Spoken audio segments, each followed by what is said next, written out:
కొన్నేళ్ల క్రితం రాత్రి సమయంలో బిక్కుబిక్కుమంటూ వర్షానికి తడిచి జ్వరంతో వణుకుతూ ఉంటే ఓ ముస్లిం కుటుంబం ఓ అనాథ బాలికను చేరదీసింది. అప్పటికే వారికి ఇద్దరు పిల్లలు. ఆ ఇద్దరి పిల్లలకు ఏది పెడితే అదే పెట్టి పెంచి పెద్ద చేస్తామని భావించారు ఆ ఇద్దరు మంచి మనుషులు. తమది సామాన్య దిగువ మధ్యతరగతి కుటుంబమైనా సరే సానియా అని పేరు పెట్టి తాను చదువుకున్నంత వరకు చదివించారు. తమ పిల్లలతో సమానంగా పెంచి ఓ వ్యక్తికిచ్చి పెళ్లి చేశారు. ఆ పాప ఎదిగే సమయానికి ఆర్థికంగా స్థిరపడడంతో ముంబైలో ఫ్లాట్ను కూడా కట్నంగా ఇచ్చి ఘనంగా అత్తవారింటికి పంపించారు. ఒకవేళ నిజంగా సానియా కన్న తల్లిదండ్రులు కూడా అలా పెంచి ఉండేవారు కాదేమో. దేవుడిలా సానియాను ఆదుకున్న ఆ దంపతులు ఆమెకు మంచి జీవితం కల్పించారు. కానీ పెళ్లి అనే బంధం మళ్లీ నరకంలోకి పంపింది. ఆమె పుట్టుక విషాదమే, మరణం అంతకంటే విషాదం. ఇది ఓ సానియా బయోగ్రఫీ. జూలై 26, 2021న ముంబైలోని వాసి భూగావం బీచ్లో ఒక ట్రావెల్ బ్యాగ్ అనుమానాస్పదంగా కనిపించడంతో ఉదయం వాకింగ్ చేస్తున్న వారు గుర్తించి పోలీసులకు సమాచారం ఇచ్చారు. పోలీసులు బ్యాగ్ను ఓపెన్ చేయగా తలలేని మృతదేహం కనిపించింది. ఎలాంటి క్లూస్ లేవు. అయితే చేతి మీద మెహందీ ఫ్రెష్గా ఉంది. ఆ డిజైన్ చూసి ముస్లిం మహిళ అని గుర్తించారు పోలీసులు. అంతకు మించి క్లూస్ ఏమీ లేవు. మిస్సింగ్ మహిళా కేసులన్నీ కూడా గుర్తించి మహారాష్ట్ర మొత్తం పోలీస్ స్టేషన్లకు సమాచారం ఇచ్చారు. కానీ ఫలితం లేకుండా పోయింది. ముంబైలో పోస్టర్లు కూడా వేయించారు పోలీసులు. కానీ ఎక్కడా కూడా క్లూస్ దొరకలేదు. వేరే రాష్ట్రాలకు కూడా సమాచారం ఇచ్చారు. అయినా ఆధారం దొరకకపోవడంతో కేసును పక్కన పెట్టేశారు పోలీసులు. అయితే సరిగ్గా ఏడాది తర్వాత కర్ణాటక నుంచి వచ్చిన ఓ వ్యక్తి తన కూతురు సానియా కనిపించడం లేదని ముంబై అచోలే పోలీస్ స్టేషన్లో ఫిర్యాదు చేశాడు. అతనితో పాటు 25 ఏళ్ల కొడుకు కూడా ఉన్నాడు. నలసోపారాలోని అపార్ట్మెంట్కు సానియా కుటుంబ సభ్యులు వెళితే ఆ ఇంటిని అమ్మేశారని తెలిసి షాక్ అయ్యారు. సానియా భర్త ఆసిఫ్ షేక్ ఫోన్ కలవడం లేదు. తమ కూతురు ఎక్కడ ఉందో చెప్పాలని పోలీసులను వేడుకున్నారు కుటుంబ సభ్యులు. పోలీసులు ఆసిఫ్ ను ట్రాక్ చేసేందుకు సాంకేతిక సాయం తీసుకున్నారు. సిమ్ మార్చిన ఫోన్ ఒకటే వాడుతున్నాడు. దీంతో అతని పాత సిమ్ నుంచి నంబర్లను సేకరించి బంధువులకు ఫోన్ చేయగా ఆసిఫ్ ముంద్రాలోని ఓ ఇంట్లో ఉంటున్నాడని తెలుసుకుని సానియా కుటుంబ సభ్యులతో సహా వెళ్లారు పోలీసులు డోర్ కొట్టగానే ఓ యువతి తలుపు తీసింది. ఆసిఫ్ కావాలన్నారు పోలీసులు. ఆసిఫ్ అని పిలవగానే లోపల నుంచి బయటకొచ్చాడు. పోలీసులను చూసి షాక్ అవ్వలేదు. కానీ వారి పక్కన సానియా తండ్రి ఉండడం చూసి వణికిపోయాడు ఆసిఫ్. అతన్ని అదుపులోకి తీసుకొని పోలీస్ స్టేషన్కు తీసుకొచ్చి విచారించారు పోలీసులు. అప్పుడే కొన్ని విషయాలు చెప్పుకొచ్చాడు. సానియా తనకంటే చిన్నవాడైన కుర్రాడితో లేచిపోయింది.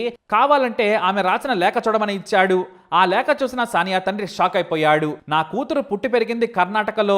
ఉర్దూని ఇంగ్లీష్ అక్షరాలతో కలిపి రాయదు. చాలా బాగా ఇంగ్లీష్ కన్నడ రాయగలదు, చదవగలదు. అనాథైనా కూడా సొంత కూతురి కంటే ప్రాణంగా పెంచుకున్నానని పోలీసుల ముందు బోరమన్నాడు తండ్రి. దీంతో ఆ లేఖను స్వాధీనం చేసుకుని ఆసిఫ్ ఇంట్లోని కొన్ని పేపర్లు, అతని చేతి రాత నమూనాలను తీసుకుని ఫోరెన్సిక్ ల్యాబ్కు పంపించారు. అయితే సానియాకు ఓ కూతురుంది. ఆమెకు 3 ఏళ్లు. ఆ పాప ఆసిఫ్ దగ్గరే ఉంది. సానియా ప్రియుడితో లేచిపోయిన తర్వాత తాను వేరే పెళ్లి చేసుకున్నానని చెప్పాడు. దీంతో పోలీసులకు మరింత అనుమానం కలిగింది. అయితే సానియా కూతురు 3 ఏళ్ల పాప DNA నమూనాలను సేకరించి 14 నెలల క్రితం బీచ్లో దొరికిన మహిళ మృతదేహంతో చెక్ చేశారు. 2 వారాల తర్వాత రిపోర్ట్లు వస్తాయని చెప్పి ఆసిఫ్ పాస్పోర్ట్ను కూడా సీజ్ చేశారు. అంతేకాదు అతని తల్లిదండ్రులు, దగ్గరి బంధువుల షూరిటీతో స్టేషన్ బెయిల్ ఇచ్చారు. అయితే 15 రోజుల తర్వాత వచ్చిన DNA రిపోర్ట్ చూసి పోలీసులు షాక్ అయిపోయారు. పాప DNA బీచ్లో దొరికిన తలలేని ముండెంతో సరిపోలింది. వెంటనే అతడిని అదుపులోకి తీసుకుని విచారించగా అసలు విషయం చెప్పుకొచ్చాడు.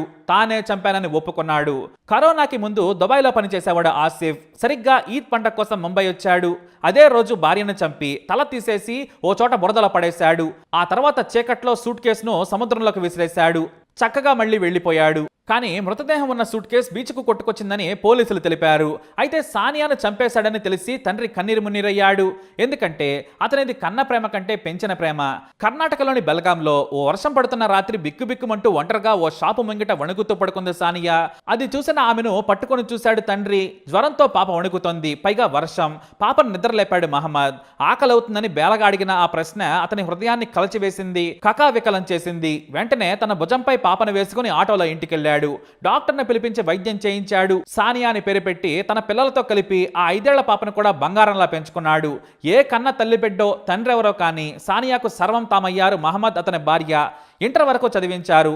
18 ఏళ్ల వయసుకు రాగానే తెలిసిన బంధువులు మంచి సంబంధం తీసుకొస్తే 3వ కూతురైన సానియాకు కూడా బాగా ఖర్చు చేసి పెళ్లి చేశారు. ముంబైలో ఇల్లు కొనుక్కునేందుకు లక్షల ఆర్థిక సాయం కూడా చేశాడు తండ్రి. తన సొంత పిల్లల కంటే ₹1 ఎక్కువే సానియాకు ఇచ్చాడు. ఎందుకంటే సానియా తన ఇంటికి వచ్చిన తర్వాత అదృష్టం మారిందనేది అతని సంతోషం. అందుకే సానియా అంటే అంత ప్రేమ. ఇంట్లో వారంతా కూడా బాగా ప్రేమగా చూసుకునేవారు. అయితే సానియా భర్త ఆసిఫ్ తాను ముంబైలో ఉంటానని, పని చూసుకున్నానని అక్కడికి వచ్చాడు. పెళ్లైన 2 ఏళ్లకు పాప పుట్టింది. సానియా ఆసిఫ్లు సంతోషంగానే ఉన్నారు. ఆ తర్వాత దుబాయ్లో పని చేసుకుంటానని చెబితే సానియా తండ్రి తన సోదరులకు చెప్పి ఆసిఫ్ను అక్కడికి పంపాడు. దుబాయ్లో ఆసిఫ్ ఉండేవాడు.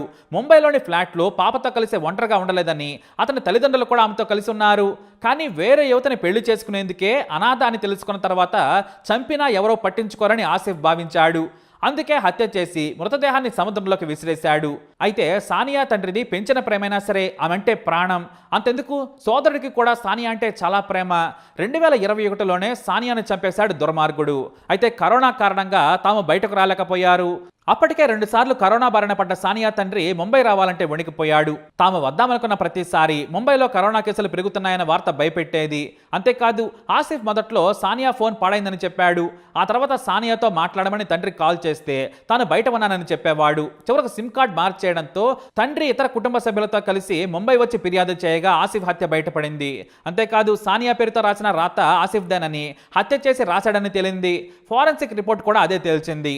అయితే సానియా జీవితం మాత్రం అనాథగా మొదలైంది. చేరదీసింది మంచి వ్యక్తే, చదివించారు కూడా, కట్నమిచ్చి పెళ్లి కూడా చేశారు. ఇప్పుడు ఆమె కూతురు పరిస్థితి కూడా అలానే తయారైంది.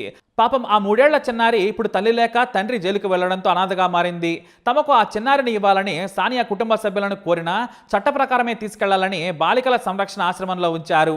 పాపం సానియా జీవితం మాదిరే చివరకు అనాథగా ఆమె కూతురు లైఫ్ కూడా మారడం విధి రాసిన రాత. ఓ మంచి తండ్రి కష్టం కూడా నీళ్లపాలైంది. ఓ దుర్మార్గుడి చేతిలో చనిపోయిన సానియాకు మంచి జీవితం దొరికిందిలే అనుకునే లోపే చంపేశాడు నీచుడు. అయితే ఒక్కడి వల్ల ఈ హత్య వీలు కాదు. ఆసిఫ్ కుటుంబ సభ్యులు సాయం చేసి ఉంటారు. మొండె నుంచి తలను వేరు చేయడం అంటే ఒకడి వల్ల కాదు. ఎక్కడో సాయం తీసుకుని ఉంటాడు. రక్తాన్ని శుభ్రపరచడం నుంచి బీచ్కు మృతదేహాన్ని తీసుకొచ్చే వరకు కుటుంబ సభ్యులు సాయం చేసి ఉంటారు. కానీ తానొక్కడనే హత్య చేశానని చెబుతున్నాడు ఆసిఫ్. అయితే రక్తపు ఆనవాళ్లు కూడా దొరకకుండా పాత ఇంటిని అమ్మేసి కొత్తది కొన్నాడు. అయినా విచారణ చేస్తున్నారు పోలీసులు. ఆసిఫ్కు సాయం చేసిన వారిని కూడా జైలుకు పంపుతామని ముంబై పోలీసులు మీడియాకు తెలియజేశారు. విధి ఆడిన నాటకంలో సానియా పావుగా మారింది. అనాథగా అడుక్కుంటున్న సానియాకు మంచి జీవితమే దొరికింది. కానీ చివరకు ఆ జీవితమే చూడకుండా ముగిసింది. తమ జీవితంలోకి మెరుపులా సానియా వచ్చింది. కానీ మధ్యలోనే ఆ దేవుడు తీసుకెళ్లిపోయాడంటూ ఆ తండ్రి ఏడుస్తూ ఇంటికెళ్లిపోయాడు. సానియా జీవితంపై మీ అభిప్రాయాన్ని కమెంట్ ద్వారా తెలియజేయండి. వీడియో అప్డేట్స్ కోసం మై ఛానల్ ఫాలో అవ్వండి. అలాగే తప్పకుండా సబ్స్క్రైబ్ చేసుకోండి.